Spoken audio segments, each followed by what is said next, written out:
I never knew you were a pickup man. You can set my trouble fire, roll it down a hill, and I still wouldn't trade it for a Coupe de Ville. I got an 8-foot bed that never has to be made. You know, if it weren't for trucks, we wouldn't have tailgates. I met all my wives in traffic jams. It is something women like about a pickup man.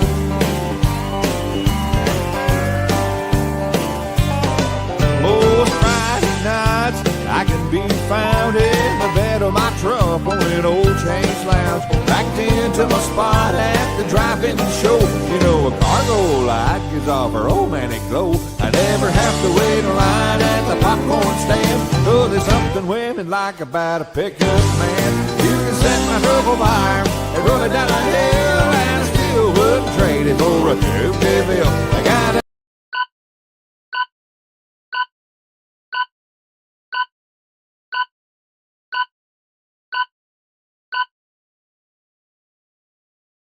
All right. We're on.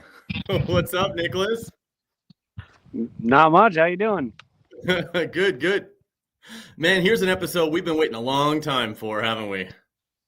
It's been a long time in the process for sure. Yeah. So, hey, I know we started this ag, the ag fence best practices guide. God, it must have been going on a year and a half or more now, right? Yeah, it's got to be close to 2 years, something like that. Yeah. And we got it a little bit further along, but I think we're ready to start adding some pages to it. And I know some people got to see it. And so let's tell everybody a little bit about you, though. By the way, Nicholas, you're one of the main people that helped me work on this best practices for ag fence for a while here. But I don't think a lot of people that are watching may not even know your background. So you're the owner of Mountain M Fencing.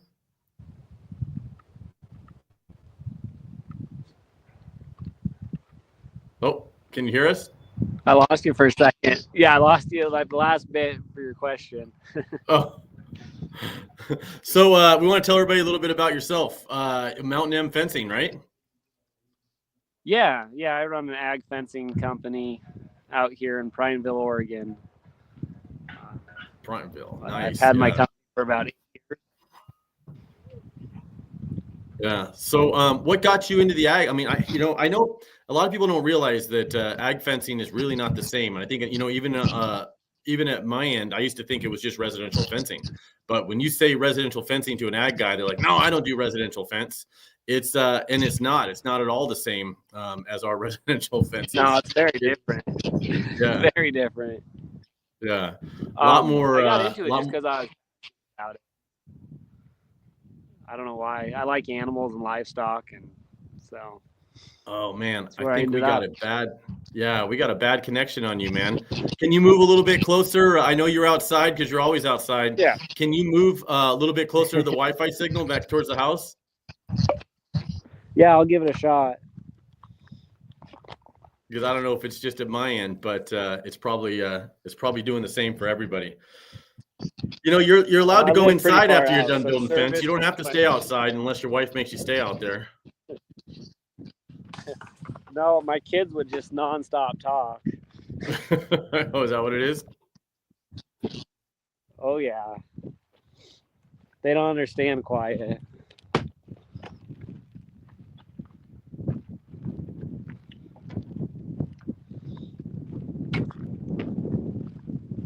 Yeah, man, I've had a lot of Zooms with Nicholas, and normally we got a pretty good signal. So, and I don't see any rain considering he's up in Oregon.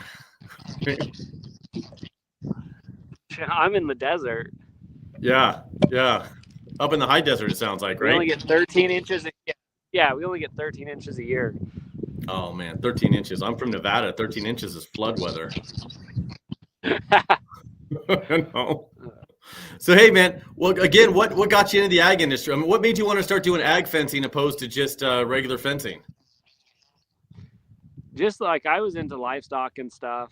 I was managing a ranch and quit and needed to do something. And all the, like in the area that I was at the time, all the old guys had just quit. So there weren't any ag fencers around.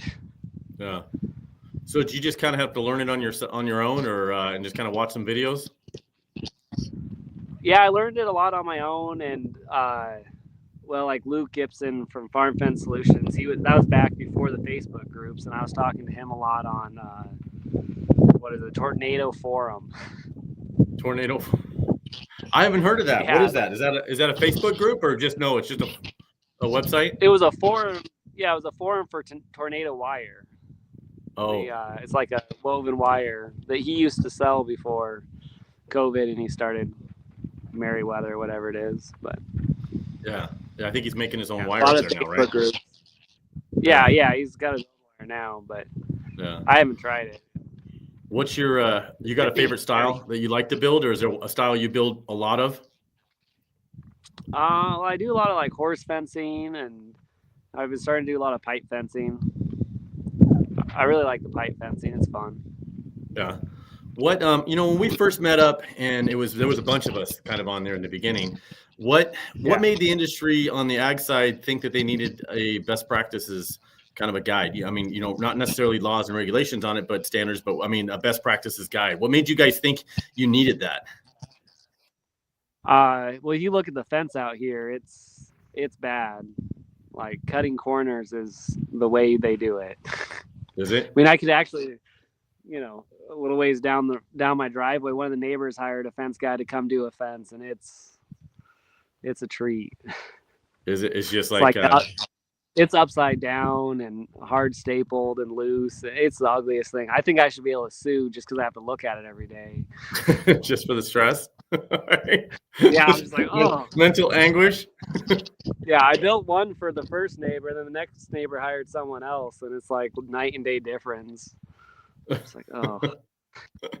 I think we all live in that world, man. There's always that fence down the street from us that we almost want to send one of our trucks over just to rebuild, just so we don't have to look at it no more. Yeah, just you don't have to look at it. Yeah. We had a truck at our neighbor's house across the street a couple years ago. The dog was barking too much, so we went over there and knocked on the door. And my wife's like, "You got to get over there. You got to get over there and tell them, call the cops." She's like, "No, man, we're just gonna have to go over there and build a fence, keep the dogs back a little bit further or something." And I ended up just going over and having them put a free gate in for the guy.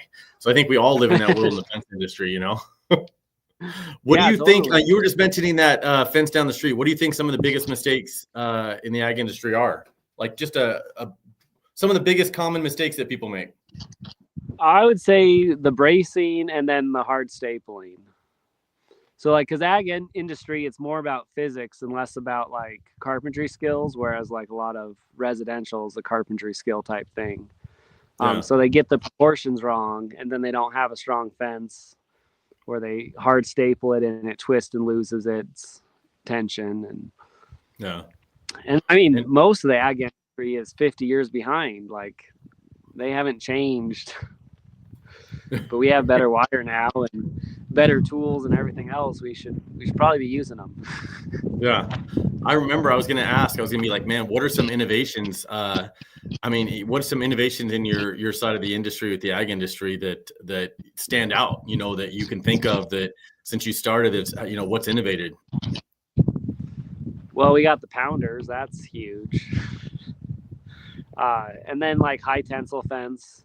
It's just like a better fence that lasts longer, does a better job. Yeah, I don't know. How were they tightening it before? I mean, without all this equipment, how were they getting it that tight back then? Well, I don't think they were. It was just all loose. Like for barbed wire, you have like the goldenrod, which I know a lot of people still use that, but it's misery. It's just easier to use the better tools. And then that low carbon wire that is typical, you just got to retighten it all the time, like especially for barb. Kind of like standard, like our barbed wire that we use. It actually loosens up over time, and we're always out there with pliers every couple of years or sometimes even less, and just kind of like kinking it to try to tighten it up. That's probably, I guess they were doing a lot of that. So you see people always out there, they in the movies, cowboys out there putting the fence back up. You think it's a lot because of that? Oh yeah, I have friends that do it every year. And out here, I mean, obviously it depends on where you are, but like I have a friend that manages a ranch is 150,000 acres. Yeah. So it's a few miles of barb. Because I watched like all 6 seasons of Yellowstone. It seems like they were always out there fixing the fences, So I'm guessing. You know, Yeah. how strong can these ag When- fences be if every movie they're out there fixing them? You know. Well, and especially range fence, a lot of them's old. You Yeah. know, I have fences on my property that are probably 100 years old that, you know, are slowly falling apart. Yeah. Well, I've been watching a lot of the stuff now, you know, following a lot closer over the last couple of years, and there's a lot of New Zealand stuff. It looks like a lot of, I mean, it just looks like they kind of pioneered a lot of this stuff. Is that right? Yeah, England and New Zealand, it's almost all my tools are from there. Like they've taken that industry serious. Yeah. Where, you know, a lot of, like, especially in the West, I can't talk about, you know, other areas of the country, but almost every ranch kid hits 18 and takes his dad's skid steer and tries to start a fence business. Yeah. every fence company started with some guy with a wheelbarrow and a pair of post hole diggers out of the back of his truck or his car, right? I mean, I started out of the back of my little Nissan, but well, how would a guy? yeah. I mean, I see you guys all have a lot of big equipment. I mean, and this is not cheap equipment. I mean, you do standard residential fencing and even some of the commercial. You don't really need as much equipment. So how are these guys starting out? I mean, how is that why there's not as much competition? Because you need a lot of equipment. You got to have some funds behind you to start an ag fencing business. Well, I mean, yes and no. I started with like a cheap Home Depot auger and my little Nissan. I think it was 4 years before I got equipment. So you can do it. It kind of depends on your area and how big a job you're doing, and you don't make as much without the equipment. But yeah, there's a shit ton of ag fencers out here, but unlike residential fence, a lot of these fences can take a while, you know, 2-3 weeks. I've been on fences for months. Yeah. You know, depending on how big they are. I think I was seeing, maybe it was Justin Neri or somebody else was saying that the difference is you guys might have, you know, 1 or 2 customers a month, sometimes 2 or 3, and we're getting sometimes 3 or 4 customers a day. So it's, you know, you're dealing with the same customer for a long time. So how you handle those relationships has got to be a little bit different. Yeah, I assume so. I mean, I don't do a lot of residential, so. Well, I mean, But, I mean, on the ag side, you guys got the customers for a lot longer than we do on the residential fence side. Yeah, but we're not usually like right in their backyard.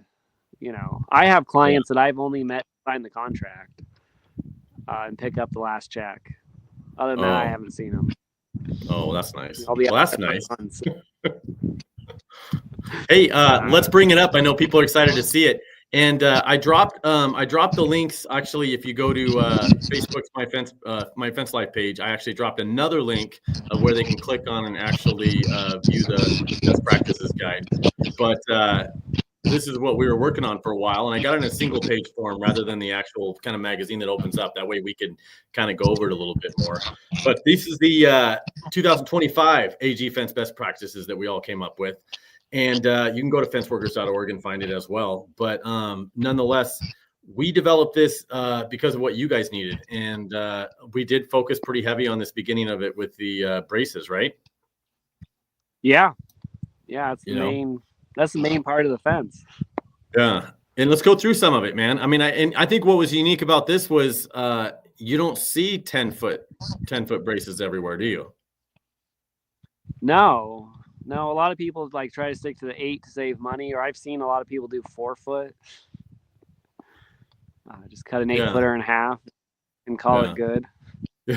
So what made everybody, you know, after all the, I mean, we had a lot of back and forth and a lot of meetings going over this. What made everybody kind of settle on, you know, the team? And in the end of this, I'll kind of go over the team that we, you know, that all came up with this. What made everybody kind of settle on 10 foot? The angle of the brace wire. So if that angle of the brace wire is too steep, it puts uplift on your king post. Therefore, you start to lose your fence if it's tight. And our king post, by the way, if everybody can't see it, that would be your post at either at the end of the fence line, right, or corner. Yeah. And exactly. This is your bracing. So use and you guys all came up with 6-inch minimum diameter. And what was what were we coming up with these diameters for? Was it easy to find material wise, or is it just something everybody decided worked best over time? It's easy to find material for, and it holds up. Like, I mean, I've even put in 5-inch posts. I did one for my sister-in-law, just trying to be quick about it. And then I Yeah. had to replace it because that wire actually bent the post. Oh, yeah. So Like you it can actually get a bow in the post. I mean, just Yeah. are you sure it didn't come bowed You need already? it. You guys just blame the wire. No, I'm sure. So, Right after Rance.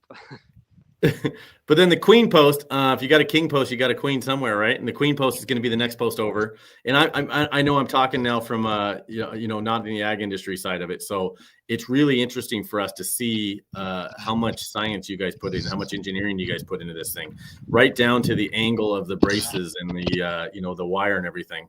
So we've got that 5-inch post, which is the queen post, and of course, tell me about how they trim. What does trim and square and brace pin and all that stuff mean? Let me look at this thing. I haven't looked at it for a little bit. I mean, the brace pin is you drill a hole, and that's what holds that cross post in. I don't know what you're talking about with trim. Well, I mean, we're gonna trim to square, so we cut it into square in the end, and then we shove it into the king and the queen post, and then you put a pin in it. Yeah, to hold it. Yeah, to keep it there. And then we put the high tensile, the brace wire on there, kind of pulls the whole thing together. Well, yeah, and that's what's holding it back. That brace wires against that post is holding your king post back. Yeah. The queen post is really just holding your vertical up. And we kind of after all the meetings, we decided that brace, this is for a typical 60 inch fence, should be 26 to 40 inches, right? Yeah, so up to 60 inches. Yeah. So and then we got a 6-inch king post, queen post 5-inch, and then 4-inch on your line posts. You don't need any kind of brace in those line posts. You just pound them all down. Those only got to go down 24 inches. Yeah, as a minimum. I mean, like a lot of this with brace is as a minimum because your soil could change. I mean, I know Jacob Mader has some posts that are like 8 feet in the ground because they were soft as all get out. I have places that are too sandy, 2 feet wouldn't really keep them in, but then I have places that are rock and 2 feet will last. Yeah. What do you do if you go down a foot and you hit a rock? You drill it. So you just pull the post back out and you just get a rock drill and drill it out and pound it and keep pounding it until it breaks through? Yep. So you don't stop. I do a lot of that. Yeah, it's a lot of drilling. So you're getting it down no matter what. Is that what it is? Yeah. So we've got the H brace, and would you say that's your most common? The H post? I don't do a lot of H posts. You don't? I do mostly Rance braces. So here's our Rance brace, and I thought this was interesting when we were all coming up with it. This is there was a lot more critical on the actual braces and stuff on this than it was on the H, right? Yeah, I mean there's I guess a little bit more to it when you start. And there's no, it looks like you're burying the brace in the ground, right? At the one end where the queen post is. Yep. And that doesn't cause anything. I mean, you guys aren't worried about that thing rotting away? I mean, it's going to rot just as quick as any other part of the fence. So we got same things. The goal too is for that, under that underground is not at the surface. It's below the surface a little bit so that you're not, because that rot happens in that first inch or two, anybody that's pulled out a post, you can see it like it's good. And then all of a sudden that last 2 inches, it comes in where it's been eaten away by the soil life. And you pound everything's pounded. I know you said when you guys start off sometimes with an auger. So would this be dug and set in concrete if you didn't have the equipment to pound it? Typically with ag, it's dug and set back in its own soil. Okay. Oh, so you packed it. So you dig it out and then pack it. Yeah, in at max 4-inch lifts. Okay. And you pack it in there tight. So not a lot of concrete. You guys don't use concrete really? No. No. I mean, concrete just rots those posts quicker. Going around. Okay. Let me see. I know people will disagree, but concrete's an unnecessary expense where people are just being lazy. Yeah. Lazy. You say concrete's lazy? Well, I mean, most ag fencers, if they throw concrete in, they just throw the bag in and walk off. Oh, they don't mix it. They just dump it in and let the ground kind of soak it up. Yeah. Because Gotcha. Are you really going to carry water out to the middle of nowhere?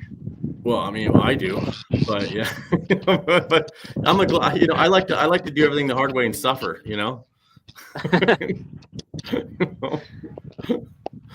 So then we got the same kind of scenario though. The bracing sizes don't change. The 6-inch. When you get in this style brace, you don't change it. You stick with a 6-inch king post, the 4-inch on the actual brace itself, and then 5-inch queen post, and then it doesn't change anything on the line post, obviously, right? Yeah, and I mean, again, it's kind of dependent on your area. I don't use any 4-inch line post in my area. They'd break before I ever pounded them in. And the people that provide posts, there's not enough of a price difference to even matter. There's very few 4-inch posts around here, but other places they're pretty popular. So and again, these are all minimums that we were coming up with, right? So if someone's in a certain area, you can adjust for whatever the market has in your area. What would happen? So you were saying it would push up. So you're saying on the king post that if you go up above that 26 to 40 inches, because I mean, it seems like common sense would say the higher the better, right? So it creates a pendulum. Yeah. Like if you have too much of an angle, I don't know, you can see my hands, it creates that pendulum, which gives it something to flip up over. So really, like, you're just trying to come up with a good, because like the lower it is, the stronger it is, with that uplift. But if you go too low on the post, then you have so much post above the brace that you're going to bend your post over. Yeah.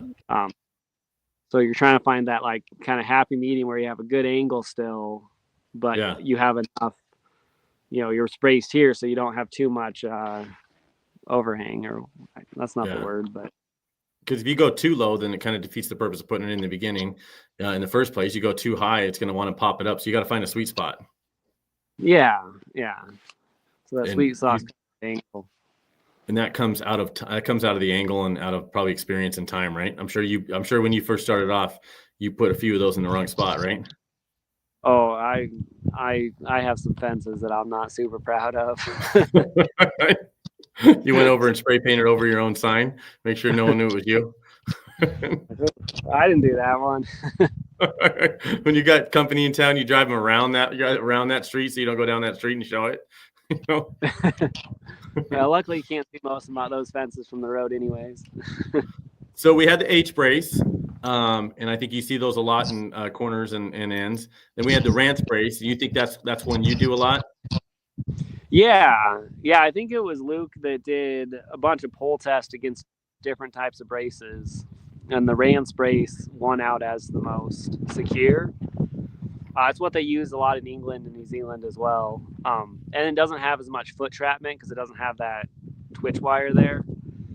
So I've pretty much converted over to that unless I have to match an existing fence.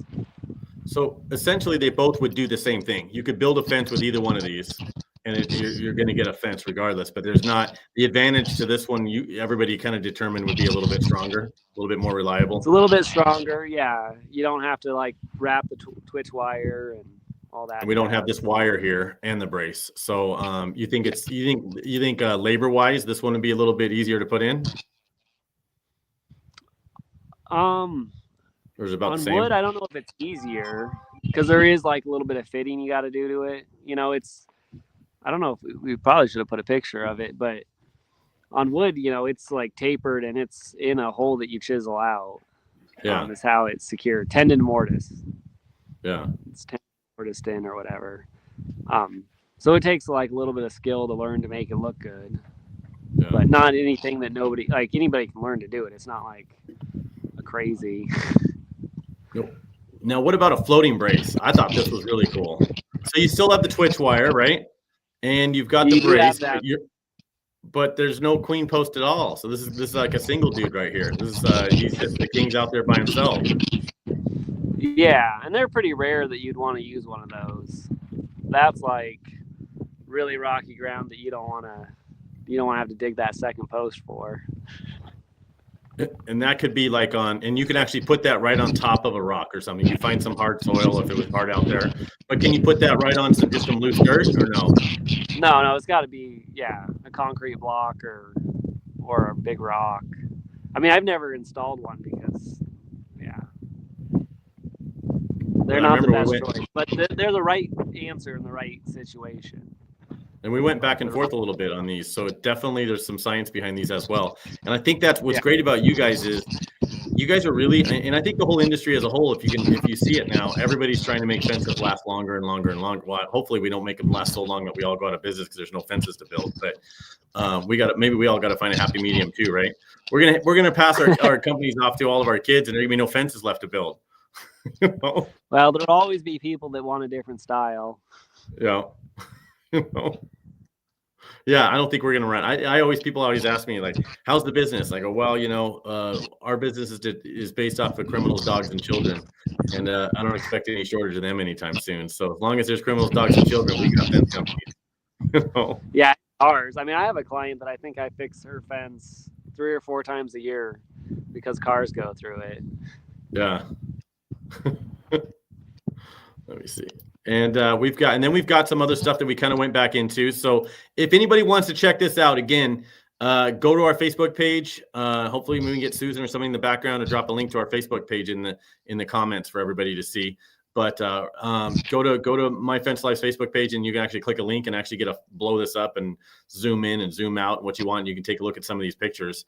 So on the floating brace, and each one of these has a little description and some images and stuff as well that was provided by the ag industry. Tiebacks. Tell me about a tieback. Looks like that's underground. Yeah, it's typically underground, so you don't see it, and it's like a tight area that you couldn't put a brace, but you have like a turn post or something. Or I'll use it sometimes for gates. I think that picture, I think that's one of my fences, and I'm just tying it back to help support the gate so the gate doesn't sag over time, because the gate, came off at an angle instead of with the fence. And would you bury that for safety for the livestock or something? Yeah, safety and aesthetics. Just so you don't see it? Yeah. And then a footed post. What do we got? What is that? That's for if you have a lot of uplift on a post.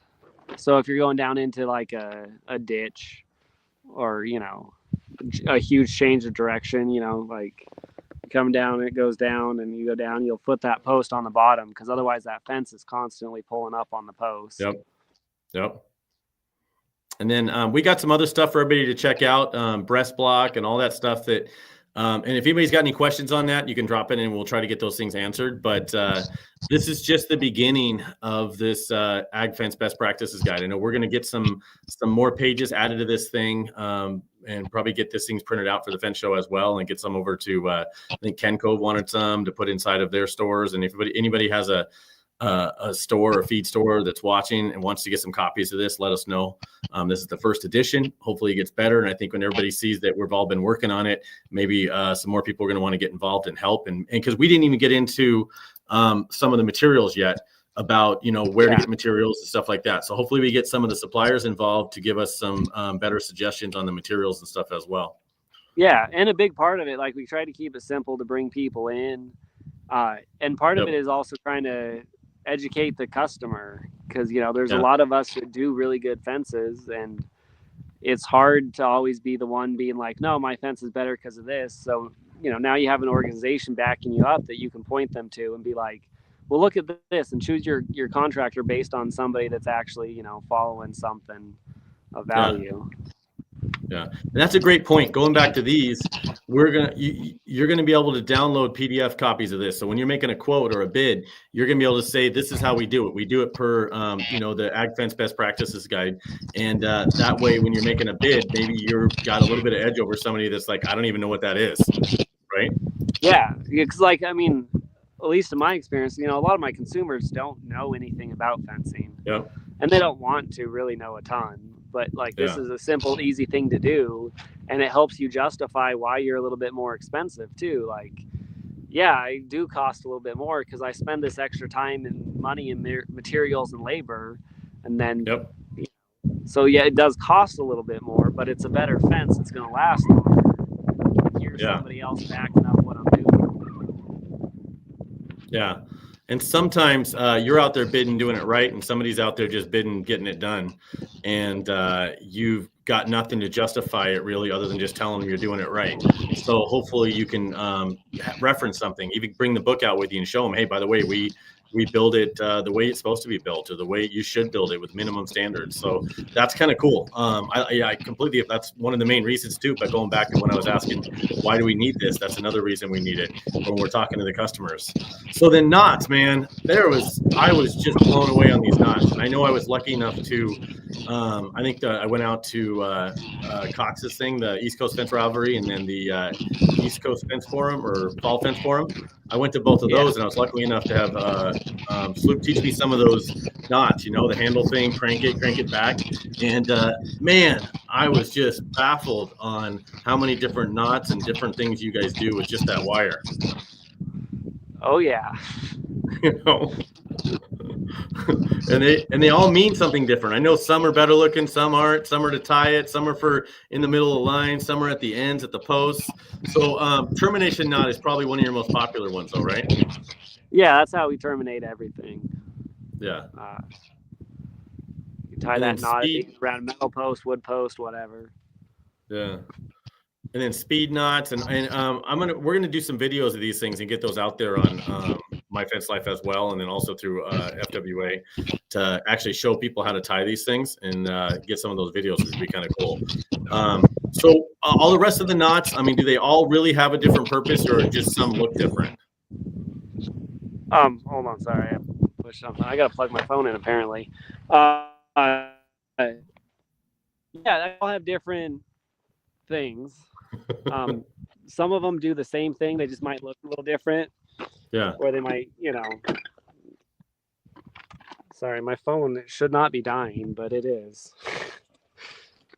Apparently this takes a lot of battery power. It does, the video. Yeah. And that's why, man, we normally get back and try to get someone somewhere stable. Otherwise I'd be in the same boat. Yeah, there's nowhere stable out here. I know sometimes when we're talking, we got like a great connection. Sometimes we don't. Yeah, I'm usually driving everywhere. That's why it's always hard to get an ag guy on the shows, because they're always in the middle of nowhere. Well, yeah, and I live off grid. Like I'm in the middle of nowhere. Yeah. Hey, do you know, by any way, Aaron was asking, what's the history of these brace names? You may not know. I don't know. But I mean, it was a question somebody Yeah, I don't know the history of it at all. So I don't know, Aaron, but I will find out. I'm going to answer that because I'm curious about that too. I'll find out and answer that, Aaron, in the comments, and just to see. So we've got our standard knot, speed knot, reef knot. So you think the speed knot, reef knot, Tex Brown knot, and figure 8 knot, they all kind of do the same thing? They do a similar thing. The speed knot and the Tex Brown and those two knots are done with wire that's already under tension.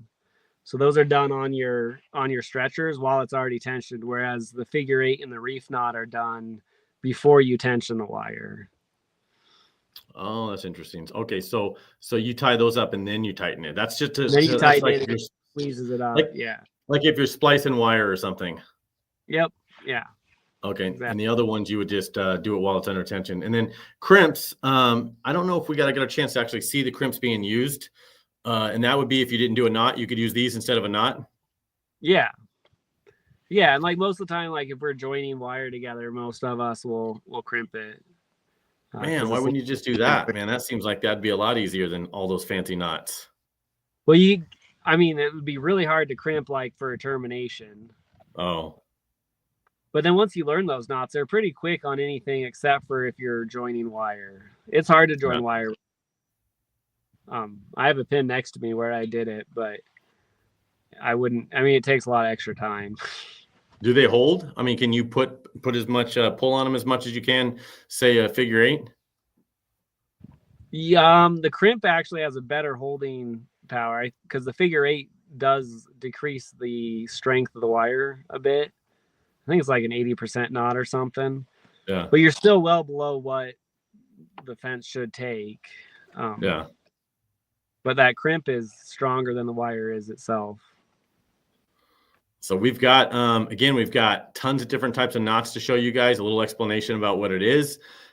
Pick your favorite one. Tell us. I'd like drop in the comments too if you got a favorite one that you use more. But other than that, man, here's some of the contributors. You can take a look at that. These are everybody. There was a lot of people involved in this thing. I know it changed a little bit over time, but there was definitely a lot of help from the ag industry, and we can't be any more grateful for that. If anybody's got any suggestions of what we need to add to this, I know we're planning on adding some of the materials and getting into a little bit more in depth on some of the installation processes. So we're gonna try to get a little bit more information in this thing. We definitely would love to help. Drop in the comments if you're in the ag industry and you want help, or do you know of any? I know Ken Cove does some, and I think I've seen a few other people doing training for ag industry. Any suggestions for somebody that wants to get into the ag industry on the ag fence side?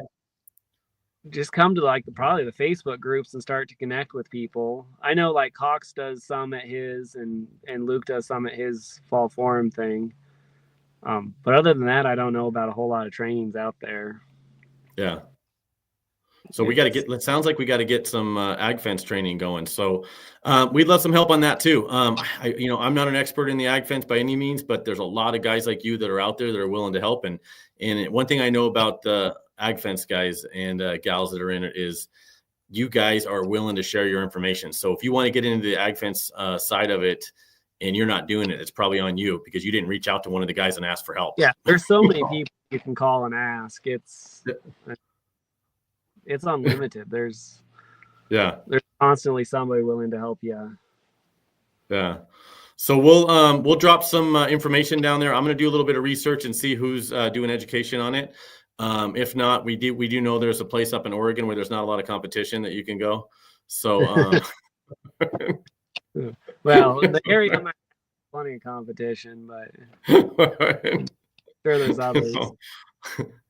No, Nicholas, thank you again for all your help. We're super excited to be working on this. Hopefully we can get a few more pages. Not hopefully, we're going to get a few more pages added to this thing. Again, drop in the comments what you guys would like to see, or if anybody wants to help. We're always looking for people to jump on board and jump on some of these meetings. And we'll put on this thing as well the link. I think we need to get back to our regular meetings. I know some of the holiday stuff's over, and I say that because, man, it seemed like the holidays went by quick. And then now it's time to get busy again. Now it's like summer. It's summer, it's like right? It's 72 today. I'm like dying. I was in Indiana for the last couple of days, man, and it was only like 80 something. I don't know, 80, but it was humid, and I couldn't take it, man. I thought I was going to throw up alongside the road or something, but I don't know how they do it. But then. We were still getting pretty hard freezes last week. Yeah, were you? Yeah, like the water troughs were still freezing over every night. Now I think, yeah, it was like 72 today, but yeah, it's 80. Yeah, it's been in the 80s. Yeah. I haven't adjusted yet. Yeah, like it was 20 degrees most of the winter, and now all of a sudden. Yeah, you're searching for water. It's just searching like a horse searking for water, right? Just yeah, right.